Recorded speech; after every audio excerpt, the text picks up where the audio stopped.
Buenos días, apreciado maestro y compañeros.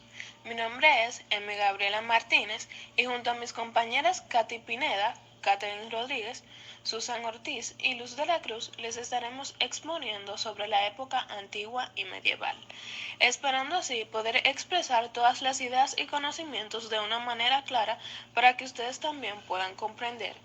Del mismo modo, proseguiré a dar introducción a dicho tema.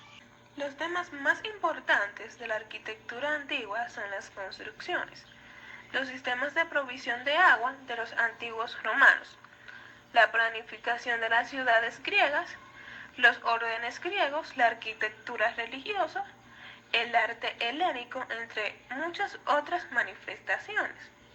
La historia de la arquitectura rastrea los cambios que ésta ha tenido a través de varias tradiciones, regiones, tendencias estilísticas generales y fechas. La arquitectura antigua es aquella desarrollada dentro de las civilizaciones que existieron antes de Cristo. El término arquitectura antigua se refiere especialmente a la arquitectura de Grecia y Roma hasta el siglo V de nuestra era. Por arquitectura antigua entendemos el estudio de las construcciones y el diseño de estas en el contexto griego-latino. En Grecia se desarrolla rápidamente en el primer milenio antes de Cristo la construcción de edificios religiosos, como fueron los templos y santuarios, como el Partenón de la Acrópolis de Atenas, que son ejemplos de la arquitectura antigua, que aún perduran.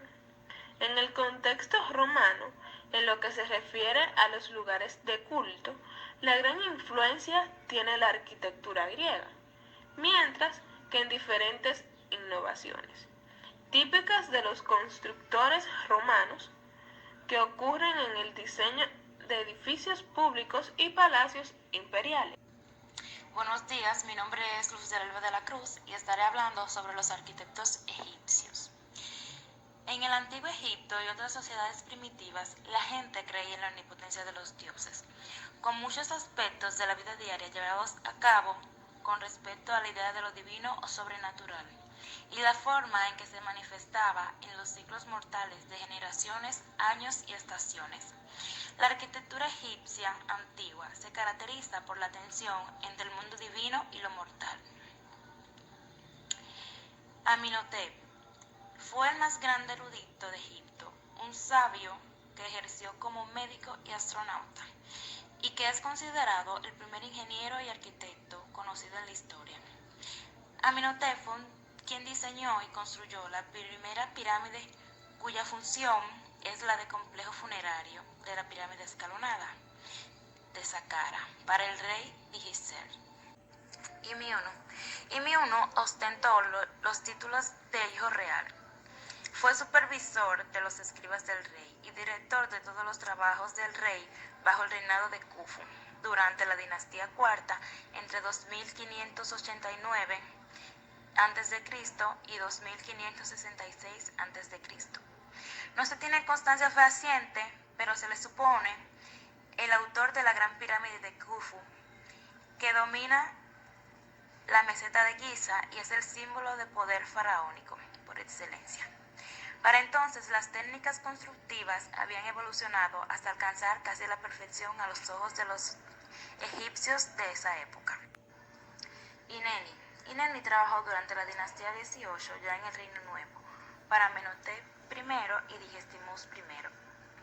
Diseñó numerosos proyectos para Djéstimus I, como la gran sala del templo de Karnak, una zona hipóstila para conmemorar la victoria del rey sobre los icos, los pilonos cuarto y quinto del templo, patios y estatuas.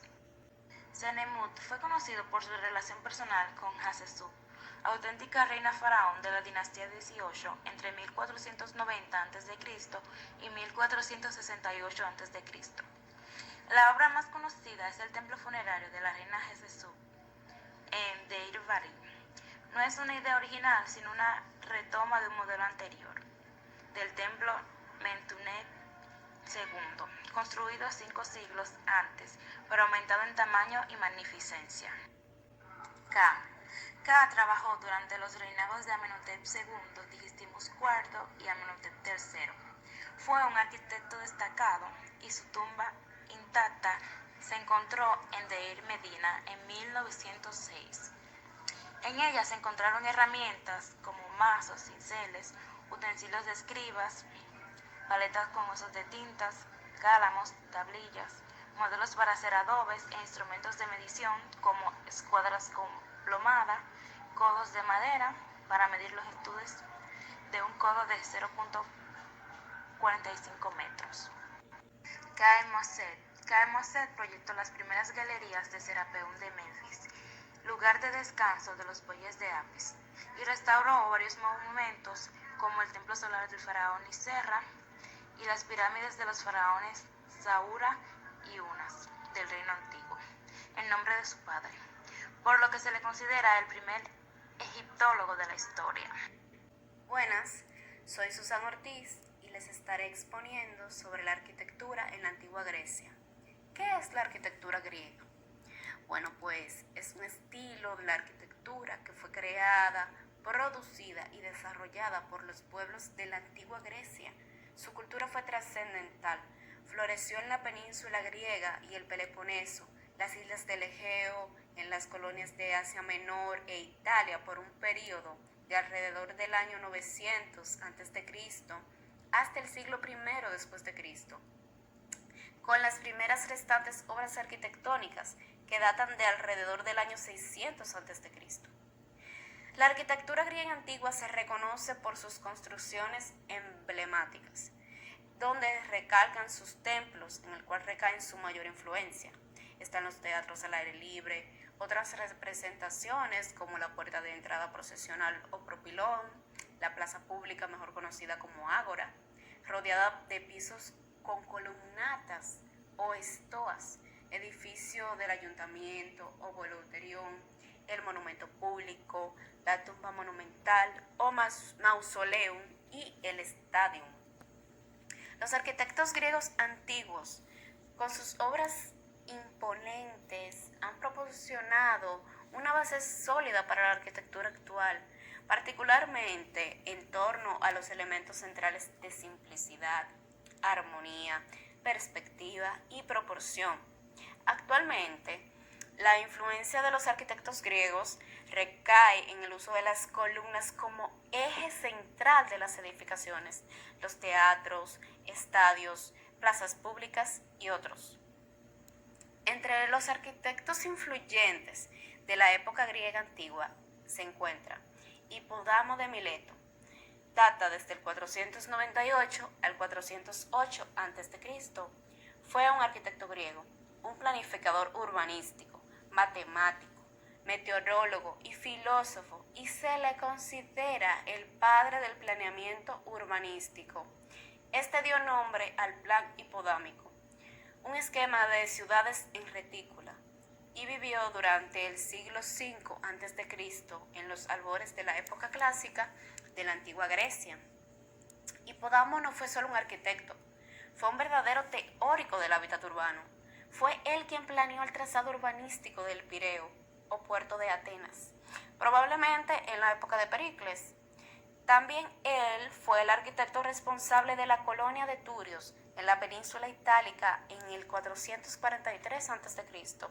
Fue el primer arquitecto griego en concebir un planeamiento urbano y la estructura de una ciudad a partir de un punto de vista que privilegiaba la funcionalidad. Hipódamo fue el introductor de un planeamiento urbano, apoyado en calles anchas que cruzaban en ángulos rectos. Propuso la organización de las polis, según las relaciones numéricas, en busca de la simetría. La lógica, la claridad y la simplicidad primaban en sus diseños. Resulta imposible no relacionar el concepto arquitectónico de Hipódamo con el pensamiento de su época, porque el plano en forma de damero refleja las divisiones lógicas y matemáticas con las cuales los filósofos arquitectos del siglo V a.C. buscaban reflejar la sociedad ideal.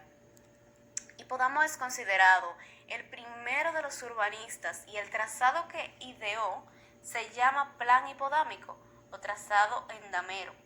Este es un tipo de planeamiento urbanístico que organiza una ciudad mediante el diseño de sus calles en ángulos rectos, creando manzanas rectangulares. El apelativo hipodámico proviene del nombre del arquitecto en sí, considerado como uno de los padres del urbanismo, como ya mencioné, cuyos planes de organización se caracterizaban por un diseño de calles rectilíneas que se cruzaran en un ángulo recto. Se utiliza un plano urbano llamado plano ortogonal, equirrectangular, en cuadrícula o en damero. Las ciudades que presentan este tipo de planeamiento urbano tienen una morfología urbana perfectamente distinguible en su trazado binario. Otro de los arquitectos de gran influencia en la época griega antigua es Eupalino. Eupalino fue un arquitecto griego nacido en Megara que construyó el gran acueducto de Samos que atravesaba más de 2.4 kilómetros en forma de túnel, la montaña Castro, probablemente construido en tiempos del tirano Polícrates. La literatura de su tiempo alabó muchas obras suyas, pero apenas se considera nada de ellas se conserva. Solamente el Museo del Ágora posee una estatua y sin cabeza, de gran tamaño que pudo ser obra suya. El túnel de Eupalino en Samos es el primer túnel que utilizó las técnicas geodésicas que construyó el arquitecto griego Eupalino en la misma isla de Samos entre el 535 y 532 a.C. Este túnel hidráulico o acueducto, mencionado por Heródoto, tenía como finalidad desviar las aguas situadas al otro lado de una colina hacia la ciudad de Samos.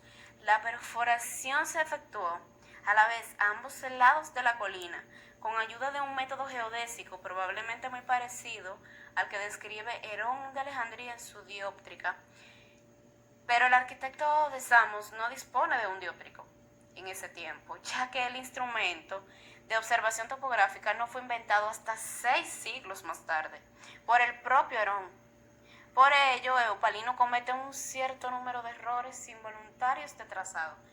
Así, el túnel, que tiene una longitud de 1036 metros, se desvía a los 425 metros a pesar de que se concibió para ser recto.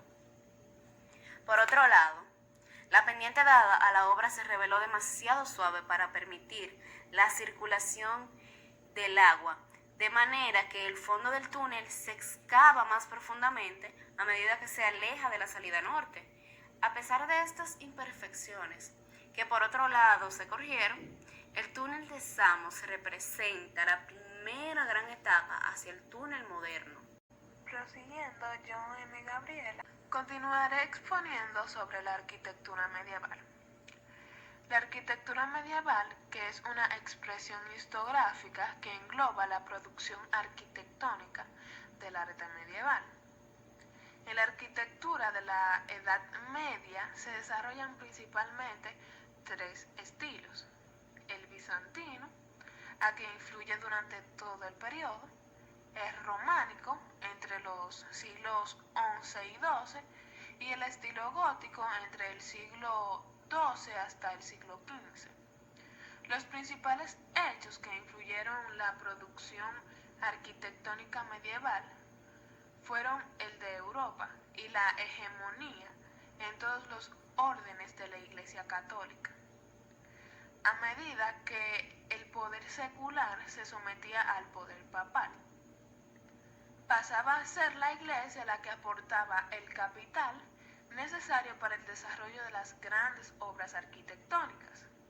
La tecnología del periodo se desarrolló principalmente en la construcción de las catedrales, estando el conocimiento arquitectónico bajo el control de los gremios.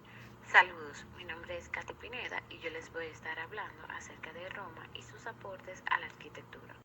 La arquitectura romana es uno de los aspectos más importantes que el antiguo imperio romano nos dejó como legado.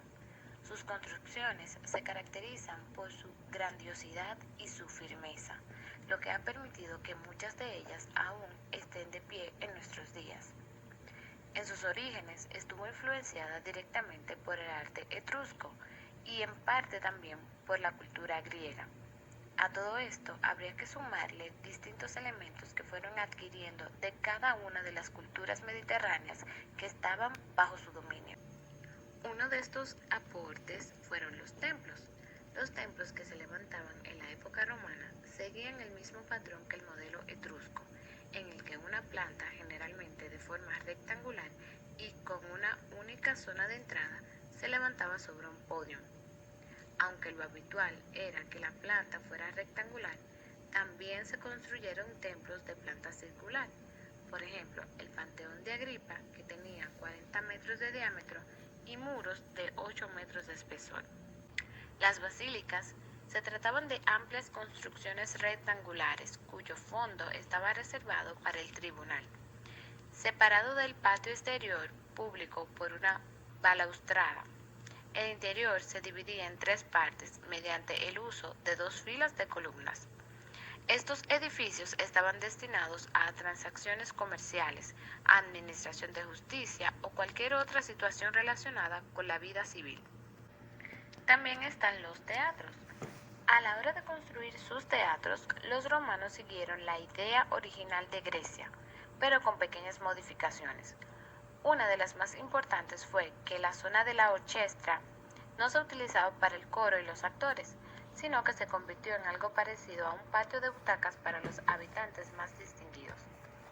En la zona de la escena era más grande, estando elevada y adornada. Era ahí donde los actores interpretaban sus obras y tras ellos se levantaba un alto muro ornamentado con esculturas y frescos alusivos. Los anfiteatros, una obra típicamente romana donde se presenciaban espectáculos como combates de gladiadores, luchas a muerte con fieras o simulacros de combates navales, solían tener una planta elíptica rodeada de gradas para los espectadores. Por último, pero no menos importante, debemos mencionar el circo. Se trataba de una construcción que estaba inspirada en el hipódromo griego. Solía contar con una planta rectangular bastante alargada con uno de sus extremos en forma semicircular. En la parte central se levantaba un muro de columnas y estatuas para impedir el fraude durante las carreras. Mi nombre es Katy y les estaré hablando sobre arquitectos romanos. Los arquitectos romanos trabajaron para la armada, en específico para el público. Muchos eran antiguos esclavos o griegos y no tenían el mismo reconocimiento que tienen hoy. Los principios elementos con los cuales basaron su educación y proyecto lo describió Vitruvio. Esto era la geometría y la aritmética. Arquitecto romano. Sobre la geometría, Vitruvio escribió: la geometría es una gran ayuda de la arquitectura. Nos enseña el uso de la regla y el compás y facilita el diseño y la planificación de edificios. Es gracias a la aritmética que se calcula el costo total de los edificios y se computa su medida y problemas complejos de simetría. Se recibe gracias a la teoría geométrica. Marco Vitruvio Poliet fue un arquitecto, escritor, ingeniero y trascendentista romano del siglo I a.C. Fue un arquitecto de Julio César durante su juventud y al retirarse del servicio entró a la arquitectura civil, siendo este el periodo su única obra conocida, la Basílica de Fanù en Italia, el autor del tratado más antiguo sobre la arquitectura que se conserva en el único antigüedad clásico. Se dice que fue escrito entre el año 27 a.C. y 23 a.C., inspirado en la teoría eleítico.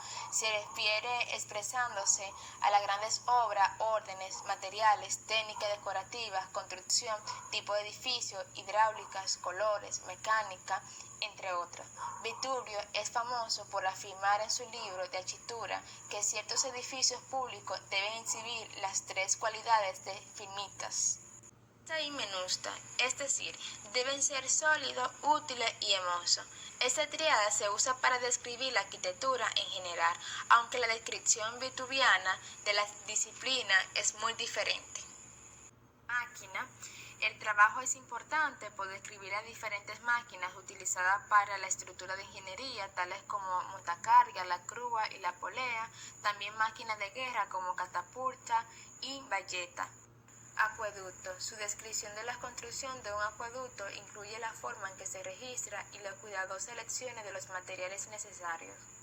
Aunque Frontini lo describiría un siglo más tarde, con mucho más detalle acerca de los problemas prácticos involucrados en las construcciones y mantenimiento. Viturbio describe muchos diferentes materiales de construcción usados para una amplia variedad de diferentes estructuras, así como la pintura, que es la habilidad de los romanos en los materiales de construcción y diseño. Esto es todo de nuestra parte. Muchas gracias por su atención.